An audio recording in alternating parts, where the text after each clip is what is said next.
Esse é o Expresso Sindimepa, um podcast do Sindicato dos Médicos do Pará, sobre atualidades e informações. Siga nosso perfil na sua plataforma preferida e acompanhe todos os episódios. Olá, tudo bom? Sejam todos bem-vindos ao nosso Expresso Sindimepa, podcast do Sindicato dos Médicos do Pará. Hoje nós vamos falar de um assunto muito importante e vital, a mortalidade materna e infantil no Brasil e principalmente no estado do Pará. Aqui ao meu lado, meu parceiro, Eduardo Amoras. Boa tarde. Tudo bom, doutor? E hoje nós trouxemos dois convidados que vão, com certeza, acrescentar muito nesse assunto. A enfermeira Daniele Cruz, ela que é presidente do Conselho Estadual de Saúde do Pará, e o doutor Hélio Franco, convidado do Comitê Estadual de Prevenção. Muito obrigada pela participação de vocês. E bem-vindos. Eu agradeço o convite, né? A gente está aqui do lado do doutor Hélio, essa sumidade, né? Que tem todo esse gabarito para falar desse tema, que a gente é um tema ainda muito delicado, né? Mas importantíssimo que a gente debata. A questão da mortalidade materna, eu costumo dizer que é uma tragédia na Amazônia ainda, né? Já melhorou bastante, mas nós temos por características econômicas, sociais e problemas geográficos. Ainda é um caso bem importante. De todas as mortes maternas no Brasil, 6 a 7% acontecem no Pará. Do ponto de vista numérico, parece não tanto, mas ainda é grande. Porque a Organização Mundial de Saúde estabelece o seguinte: até 20 óbitos para cada 100 mil nascidos vivos é aceitável em qualquer país do mundo. De 20 a 50 já é médio. Acima de 50 é alto, que é o nosso caso, que ainda está acima de 50 óbitos para cada 100 mil nascidos vivos no estado do Pará. Tá certo, é um assunto que nós vamos discorrer muito durante os nossos episódios, mas para começar, Daniele, qual é o panorama atual da mortalidade materna e infantil no Brasil e no Pará? Como o doutor Hélio já adiantou, né? No Brasil, a gente está acima do recomendado pela Organização Mundial da Saúde, e no Pará nós estamos acima do que as taxas do Brasil. Então, a gente tem muito ainda, tanto em nível de Brasil, mas especialmente no nosso estado, a debater, a enfrentar. Porque não adianta a gente falar de prevenção se a gente não enfrentar realmente as desigualdades sociais e econômicas realmente como elas devem ser, né?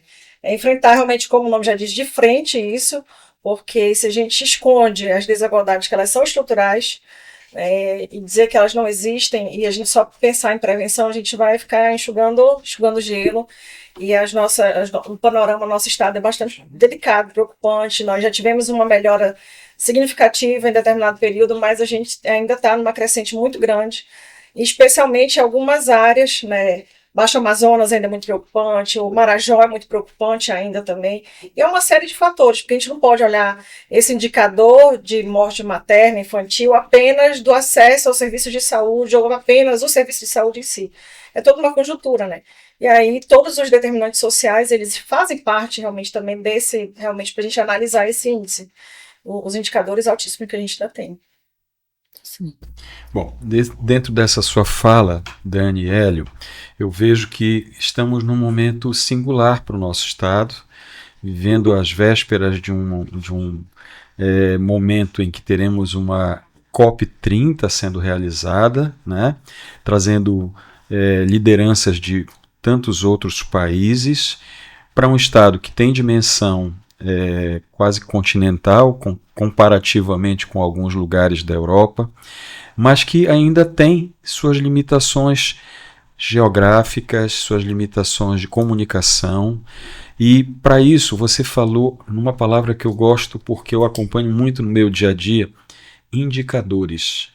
Quais são os indicadores que hoje são monitorados, que são o termômetro do como está o processo de cuidado dessa mulher, dessa criança, tratando da mortalidade materna e infantil? A gente falar de indicador, para a gente falar assim, da redução dessas taxas de que a gente tem da morte materna e infantil que a gente tem no nosso estado. Eu falei de determinantes, né, sociais. E eles são indicadores também para a gente. né? Eles são determinantes e são indicadores. Se a gente consegue realmente garantir, a gente está nesse, o senhor bem falou, nesse ano de COP30, e a gente vê obras estruturantes aqui na nossa cidade, mas pouco se debate essas mudanças climáticas, as crises climáticas, o meio ambiente na saúde. E se a gente não tem um saneamento adequado, a gente sabe que isso é um determinante. Né? A educação, para que essas mulheres elas realmente saibam quais são os direitos reprodutivos delas. A questão própria como eu falei já, do saneamento, mas a questão da habitação também é outra. A gente está nesse estado que ele é quase continental e é um dificultador muito grande nosso, é o acesso, ou seja, o transporte, o meio de locomoção. A gente tem lá na região, por exemplo, do Baixo Amazonas, em Santarém, que é o polo, né, mas a gente tem mulheres que saem de Oriximiná e de Óbidos, elas passam, hoje a gente já tem uma lancha que já melhora esse percurso, né, já reduz esse tempo. Mas são viagens longas, de 12 horas de barco, para que elas cheguem nesse... Então, e a gente sabe que tem alguns casos que eles precisam de uma intervenção imediata. Né? Em muitas dessas localidades a gente não tem um profissional médico, a gente não tem um profissional enfermeiro, a gente tem, se tiver, é o técnico de enfermagem que pouco pode realmente fazer uma intervenção imediata. Então, é trabalhar no pré-natal de qualidade, a gente aumentar essa cobertura. Né? A gente tem agora o retorno não, a gente tem agora a rede Aline, que seria uma espécie de um retorno da rede Segone reformulada, né? Mas que a gente precisa realmente encarar esse tema que é muito sensível ainda de frente. As distâncias aqui são medidas por dias de barco ou horas de avião. Então, essa questão do acesso, tem três questões. São 3 tempos. O tempo da procura, aí tem um problema. Você tem município que tem 20% de analfabetos. As distâncias são longas e os recursos são poucos. Aí fica aguentando, vamos segurar isso aqui. Então, esse tempo da procura, o tempo do acesso, ela fala as distâncias, e o tempo do atendimento. Também é um problema ainda.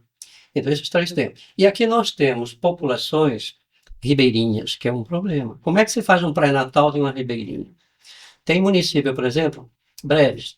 Tem distrito de Breves que do distrito à sede do município são 12 horas de viagem dentro de um mesmo município. Assim mesmo é Portel e outros mais. Então, nós temos essa questão das distâncias. Então, o ribeirinho é uma grande dificuldade de você fazer o pré-natal. Nós temos os assentamentos agrícolas. Mais de 1 milhão de pessoas nesse estado estão em assentamentos agrícolas. Muitos deles são verdadeiras favelas rurais. É um grande problema. Nós temos esses assentados. E nós temos também as pessoas que moram à margem das estradas, os acampados no sul e sudeste do estado. Então, são situações muito complicadas. Além dos indígenas e dos quilombolas, todos com características próprias, especiais, né? Então, tudo isso dificulta muito. Se você fizer uma comparação, por exemplo, o ano passado, o Brasil passou para 49 mortes por cada 100 mil habitantes. Já está bem legal. Média é muito ruim. Você tem estado, por exemplo, que está com 8, com 10, 12. E tem estado que está com 70, com 80. Então, é ruim essa questão de média. Tem que pegar por região mesmo, né? Então, você tem essas características aqui. Os indígenas é uma situação, e ainda tem uma complicação, porque a atenção primária deles no pré-natal é feita pela SESAI. A atenção secundária e terciária é feita pelo Estado. Então, tem todas essas dificuldades. Por exemplo, nós estávamos com uma senhora que uma jovem, inclusive, que morreu em Marabá. A SESAI, a investigação domiciliar para ela dá 90 dias. É muito ruim isso aí.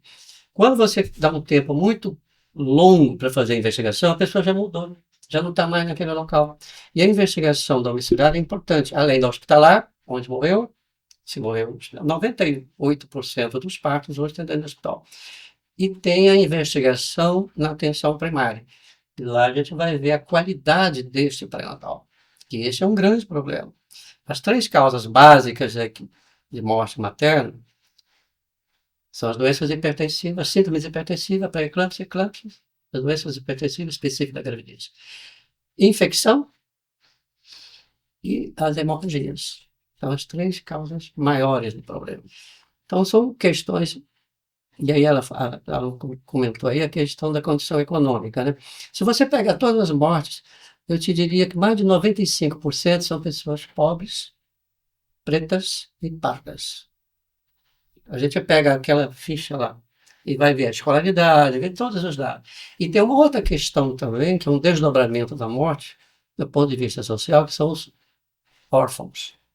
Cada mulher dessa que tem morreu ano passado, ela deixou uma média de 2 órfãos, sejam crianças e adolescentes. Se morreu 81, que foi o caso do ano passado, vezes 2 dá 160 órfãos. Isso tem um impacto social para todos nós, para toda a sociedade, muito grande. Como é que vai ficar a escolaridade dessa criança e desse adolescente?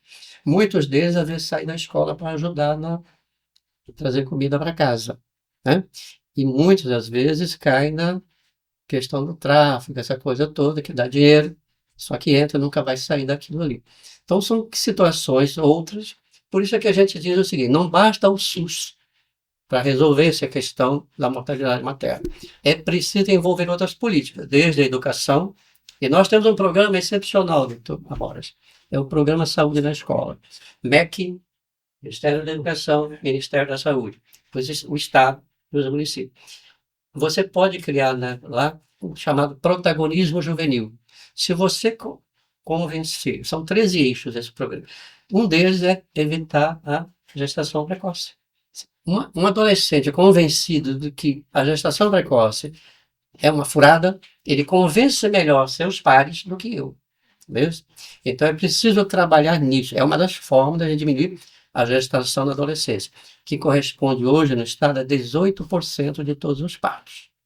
No Brasil isso está em 12%, aqui no estado está em 18%. Na minha época de Santa Casa era 27%. Já deu uma melhorada. Porque hoje já existe em alguns municípios a questão do planejamento sexual reprodutivo funcionando. E hoje nós estamos aí, inclusive com a participação efetiva do Corém, a questão da instalação dos DIU. Aí dá uma diminuída, inclusive instalado por enfermeiros. Então isso é muito importante para diminuir essa questão. Porque aí rebate um outro problema, que é a mortalidade infantil. Depois a gente pode tocar nessa questão também, que é extremamente importante também. Então, eu vejo que essa fala é bem interessante, porque a continuidade do cuidado é de suma importância. Como ficam famílias que perderam suas mães, suas genitoras? Quem dará continuidade ao cuidado desses órfãos, como você colocou? Eu queria trazer para os tempos atuais. Metas para 2030. O Brasil assumiu o compromisso, junto com a Agenda de 2030 em relação à ONU, traçando metas no sentido de prevenir ou minimizar esses números que são assombrantes, né? Metas essas relacionadas especificamente à morte materna infantil. Na opinião de vocês, como anda esta proposta? O que tem sido feito? O que se espera alcançar? De fato. Pergunta difícil, doutora. Muito delicada, né? Porque assumiu-se, o Brasil entrou nessa agenda dos ODS, né, dos Objetivos do Desenvolvimento Sustentável da ONU, e a gente está ainda aquém de chegar. Nós estamos em 2025, né? Temos 5 anos ainda ou apenas, né, para que a gente possa realmente ter um trabalho mais contundente, para que a gente possa atingir essas metas de reduzir para 0 os casos evitáveis de recém-nascidos, de crianças de até 5 anos, como o doutor Hélio já apresentou os índices, quais são as taxas da OMS. Aqui em nível de estado, eu acho que a gente tem um trabalho hercúleo ainda mais, precisa ter um engajamento maior. É muito, muito boa falar do doutor Hélio, que é para além dos órgãos de saúde, mas de toda uma sociedade, para entender e compreender realmente a necessidade que a gente tem essa interlocução de pensar em saúde para além exatamente das secretarias de saúde, junto com as secretarias de educação, de saneamento básico, a de habitação, de todos os municípios. Mas eu também digo assim, que os serviços de vigilância de óbitos dos municípios, eles precisam realmente funcionar. Né? Quando a gente não tem investigação realmente da causa, e a da causa nem sempre é aquela que está na declaração de óbito. Às vezes a que está na declaração de óbito é a consequência, né? A gente precisa investigar a causa. Se a gente não investigar a causa, a gente não tem como realmente fazer uma intervenção para que a gente consiga minimizar naquele território o número dessas mulheres que vão a óbito, mulheres e crianças, né? que se a gente for colocar no materno-infantil. Então, o serviço de vigilância, ele também precisa funcionar da mesma intensidade como a prevenção. Porque se a gente não tiver um serviço de vigilância funcionando a contento, realmente, que identifique quais são as causas prováveis desse óbito, a gente não tem como prevenir. A gente precisa de dados concretos, né, reais, para que a gente possa fazer uma intervenção. Nós temos problemas também estruturais, viu, doutora Morgan? Por exemplo, a questão da própria formação dos nossos profissionais, né? Infelizmente, as universidades e o próprio CRM nunca participam das reuniões do Comitê de Prevenção. Então, é preciso trabalhar isso aí. A própria declaração de óbito, por exemplo, é muito comum não ter explicitado na declaração a causa básica. Coloca a causa final, por exemplo. Sim, o final é uma septicemia. Sim, aí o prefeito vai dizer assim, o que eu tenho que comprar para combater a septicemia antibiótica? Então, a causa básica não foi essa. E nós temos dados aqui, por exemplo, eu peguei uma série histórica de 3 anos, 2021, 22 e 23. E dizer o seguinte, a ONU já disse, a Organização Mundial de Saúde, diz que nenhum país do mundo vai passar morte infantil para um dígito, seja abaixo de 10, se não acabar com o analfabetismo, em especial das mulheres. Olha só, e nós temos município com 22%, 20% de analfabetos. A média do estado é 10%. Ou seja, é aquilo que ela falou, tem que entrar outras políticas. Uma outra questão, por exemplo, está ligado muito à questão de aborto e prematuridade, é a questão nutricional. Nós temos 1.300.000 famílias do Bolsa Família. Essas pessoas têm insegurança alimentar.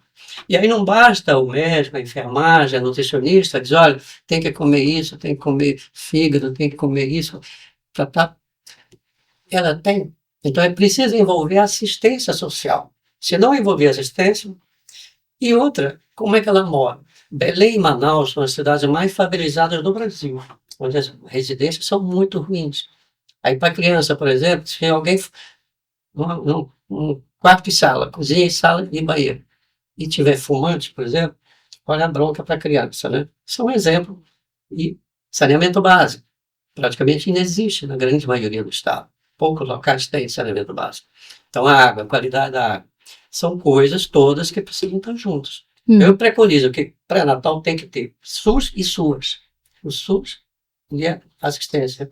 Senão você prescreve as coisas, muito bonito. Você vai olhar o prontuário, está tudo prescrito lá. Sim. Mas foi feito aquilo, como é que ela vive? Do ponto de vista emocional, que a gente sabe que emocionalmente isso tem uma importância fundamental para a gestante e para a criança. E só para mostrar o quanto essa questão da mortalidade materna é terrível, sabe quantas morrem por dia no mundo? 720 mulheres. Por dia. E 90% é evitável. Mas depende de tudo isso que ela falou, condições socioeconômicas, treinamento básico, analfabetismo, tudo isso. São coisas que o SUS sozinho não vai resolver. E ele precisa dizer claramente isso. Aliás, o SUS tem esse grande defeito. Ele não consegue exteriorizar de que ele está tratando só consequências. Ele não está tratando causas. E nós temos um exemplo clássico, que é a violência no trânsito. O pessoal diz, é um problema de saúde pública. Não é. É um problema para a saúde pública. O que é que o SUS pode fazer? Ele não faz vias, ele não sinaliza, ele não pune, ele não vigia. Ele mostra os indicadores. Sim. Olha, então morreu tanto, ficaram tantos com sequelas permanentes. E custou tanto para o sistema. Mas é preciso outro envolvimento nisso aí. E 20% da cesta do orçamento é trauma. Que hoje a gente nem fala em acidente. É sinistro.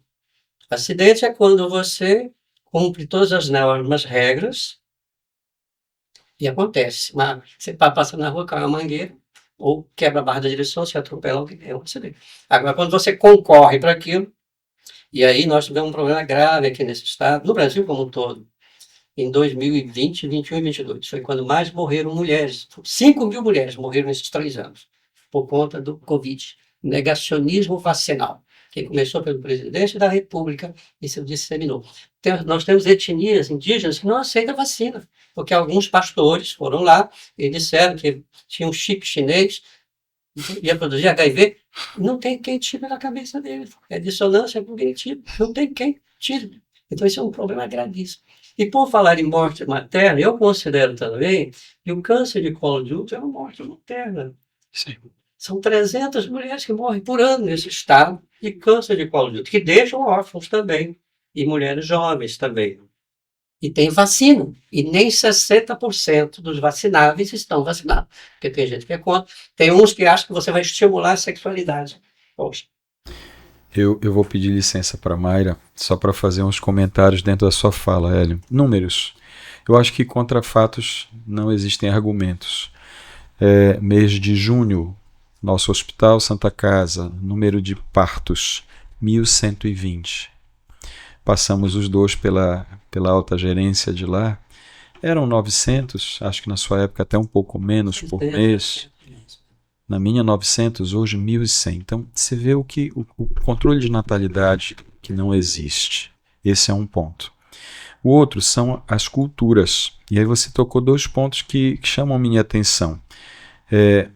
A cirurgia pediátrica neonatal hoje, que tem uma correlação direta com esse número de mortes infantis, opera muito crianças, na sua maioria, com patologias cirúrgicas graves, filhos de mães jovens, mães com menos de 18 anos. Esse é um número alarmante. E mãe solo. Solo. Quem vem na consulta é a avó, acompanhando aquela adolescente. Terceiro, a cultura. Nós temos um índice altíssimo de indígenas que não aceitam a nossa cultura. Né, que tem a sua própria. Ainda hoje eu lembro que um tempo atrás operamos de uma tribo muito conhecida na região, um garotinho que foi abandonado porque nasceu com múltiplas malformações no meio do mato. Eles são seletistas, eles definem que aquele paciente, aquela criança não é produtiva e que não deve ficar na tribo. E ela vem para nós operarmos. Então, é uma luta, como você colocou, hercúlea, porque você tem que vencer tudo isso. E para finalizar, eu quero comentar que, infelizmente, dentro da nossa classe médica e de saúde, enfermeiros, fisioterapeutas, fonoaudiólogos, a teoria negacionista é uma realidade hoje, depois de tantas mortes que experimentamos. Continuamos com pessoas, voltamos a ter casos de hepatite com uma frequência absurda, voltamos a ter casos de sarampo que praticamente estava erradicado do país e que mata, e precisamos realmente de uma política que traga o engajamento, o esclarecimento, porque aí eu vou falar de uma coisa curiosa. Será que as pessoas mais esclarecidas também não estão de alguma forma concorrendo para isso? Penso que sim. Gente, agradecer a presença de todos, convidar que todos acompanhem o próximo episódio, que não deverá ser menos interessante, agradecer a presença dos nossos convidados e da Mayra, e, por favor, não esqueçam um cafezinho para acompanhar o podcast. Olá, esse é o Expresso Sindimepa, um podcast do Sindicato dos Médicos do Pará, sobre atualidades e informações. Siga nosso perfil na sua plataforma preferida e acompanhe todos os episódios.